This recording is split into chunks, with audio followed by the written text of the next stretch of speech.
skate baisha.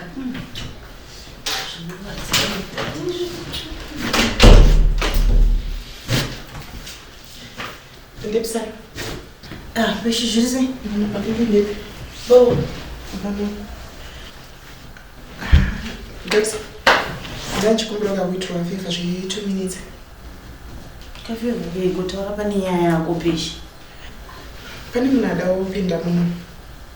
Aibanze. Bonga binti. Muno chara zvitete apinde muri muno musaro. Muno yechirume. Kana uchiti munhu wechirume ihama yako yachanya? Aizama yangu pane boyfriend yangu iri panza.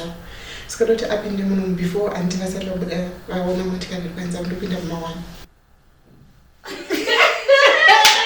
Ngazviziva sister. Asvika makanyasira kadzika mine chenaka hamune nyaya naye.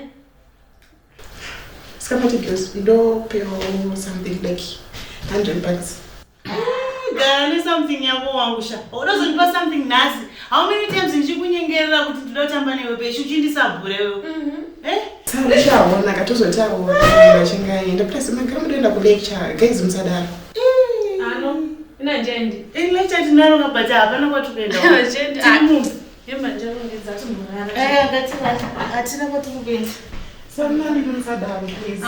Anti vakazosvika munhu ari panze katotopinda. Ano busy. Ndombomukisa. Musajadzoka dzamusauri.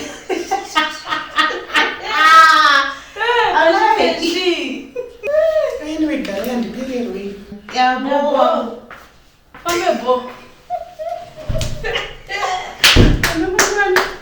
Zinotulai. Anetsoya akadzikama. Ngasiyane nesu tozwa England sitipana. Shotilisa izvozvo manje. Letai mabebi enyu pakanaka. Chengetai mabebi. Maswera sako. Maswera. Pakanaka. Pakanaka. Oh, wakana kutora. Alright. Chengetai mabebi enyu pakanaka.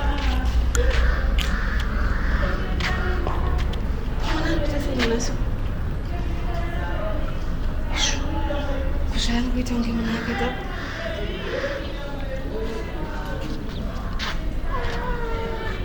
Tanga mwadoro mwana wene kumutrasta kwandinoita. Ingati dzinenge dzakadambuka.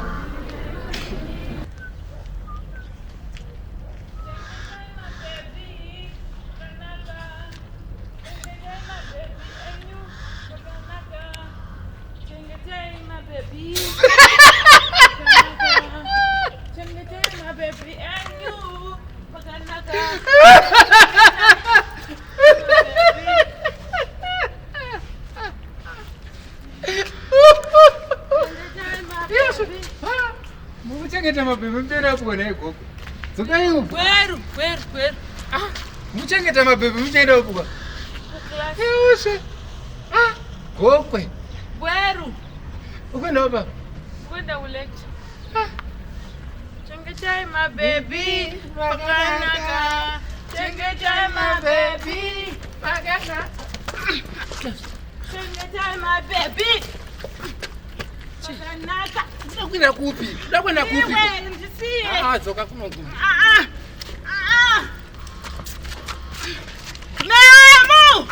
Memu! Unakwenda kupi? Chengetai mabebi pakanaka.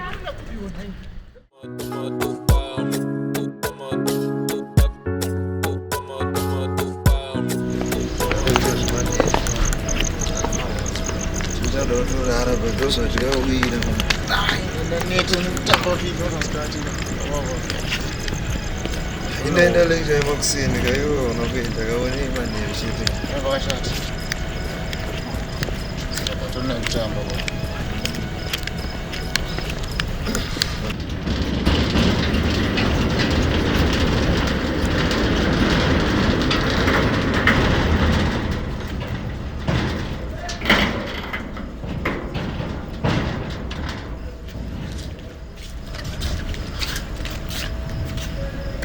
Maswera bro. Anamkoma madiko. Hapana, mmoja. Hakuzo. Angosvika zviri pafani. Mafani nini? Achaone zvakanaka. Pafaji chi. Mafani munombeta nezviki izvi? Ndoda madima trenga tamboenda zveverenga tine zvavana zvekuita. Ina chakuti sematireni. Atizoti makoromora kwamuri kuenda uko. Ndara nyaya dzekufa udzinzwisisa. Ngatiende tinosvika lecture rapera.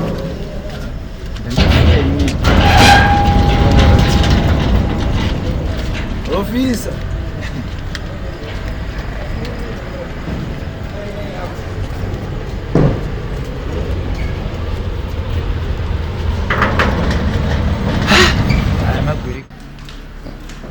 Yeah, so mkoma, unakwanza kutiudzawo type yenyama yatsvaga irrigation yeadvantages nemaDisadvantages. Yeah, okay. Ndo kwanza tandina na mungu. Yeah, no clear.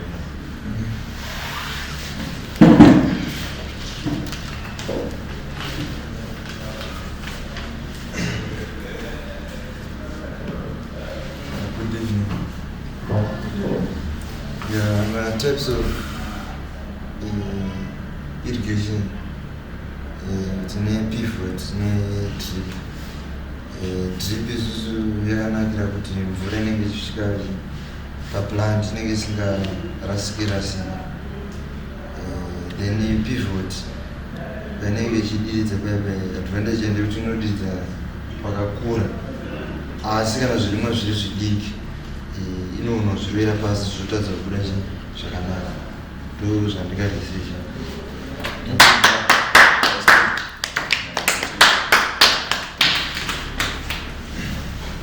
Kata. Scan. Kumbiro wedzere kune zvataura. Tuko yako type irrigation. Okay, see. Inini yandoziva idrip because atongoitawo ngowowedzerawo kuti drip yakanakira kuti mvura yedu techisave titisina mvura kudzimba saka techingoti mvura ngaende paplant andetika kwete zvekuzotambisa mvura ichisai kwese uko kune kusina kana chambotyaro ndoichisava. Sendingangotsimire sepure yakwabva kuchinoitwa ndingangotare ndichitiwo mazira ndinoita ruziya like ndona vanhu vazhinji vachishandisa mapaipi aya pakudiridza.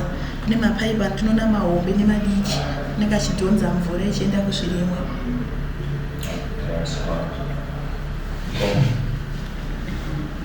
Okay, thank you, sir.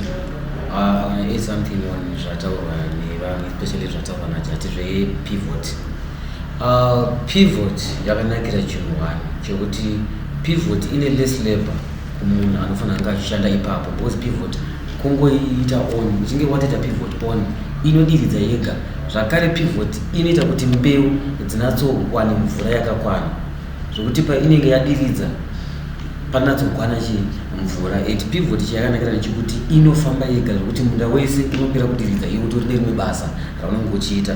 But disadvantage yainayo ndeyekuti pivot inoshandisa magetsi akawandisa kana iri fuel inoshandisa fuel yakaita sei yakawandisa. Zvakare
Thank you.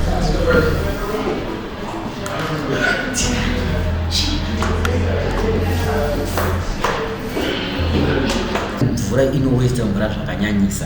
Then touya pane imwe inonzi dripping, yataurwa dripping irrigation. Dripping irrigation yakanakira especially kuvanhu vanenge vaine matambudziko emvura, hamutadze kusvitsa mbeu dzenyu zvakanaka, because dripping irrigation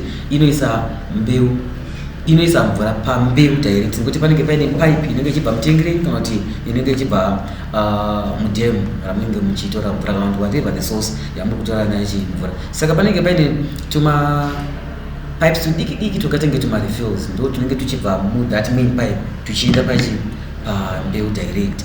Tozouya kune imwe inoshandiswa kunyanya kumaruzevha kune vanhu vanenge vasina maengines, vasina magetsi ekuti vabatidze maengines, vanoshandisa inonzi siphon yekuti unotsvaga, inoshandisa gradient yenzvimbo yaunenge uri, unonosaiphona mvura kubva like let's say level rinenge rakakwirira uchidzika.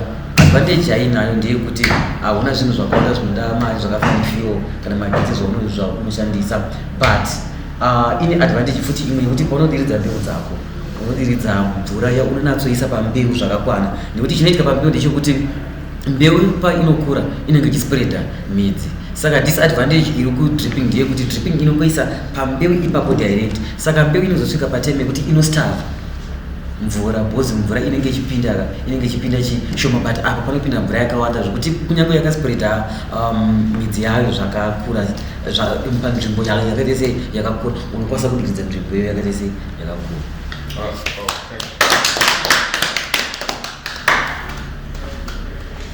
So yeah, ndoda kuti muzoita tomorrow first thing in the morning moya kuoffice kwangu, I think one by one kuite kuzoyamisa. So pamura kune vakapasa kuita vakafuya, which means vamwe venyu vari kudzokoroza, vamwe venyu vakuenda kuanother level. So see you guys and have a nice. Good news gagai.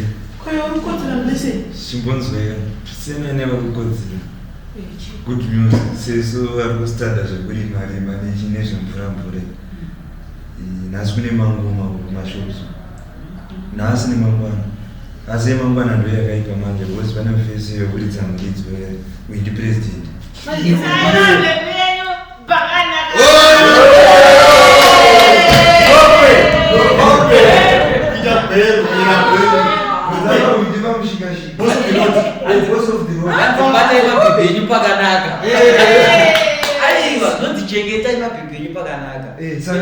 Saka guys, mongodzana mari muzotora daenda unofaro mari yebiye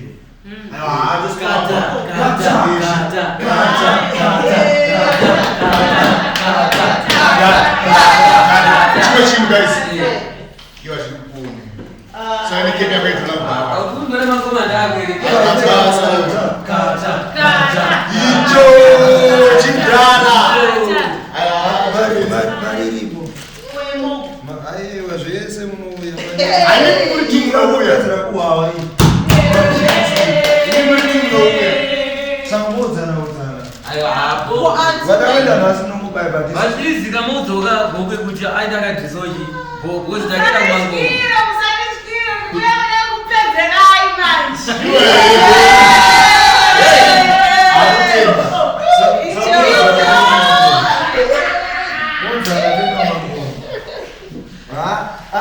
Amangwana ndo akaipa, nhasi anenge vamadiga.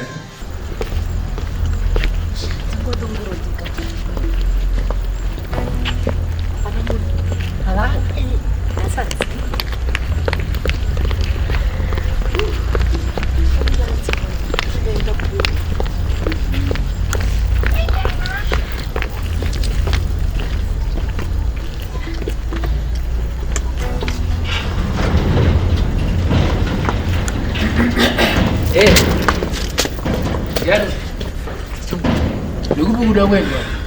Hello lecture.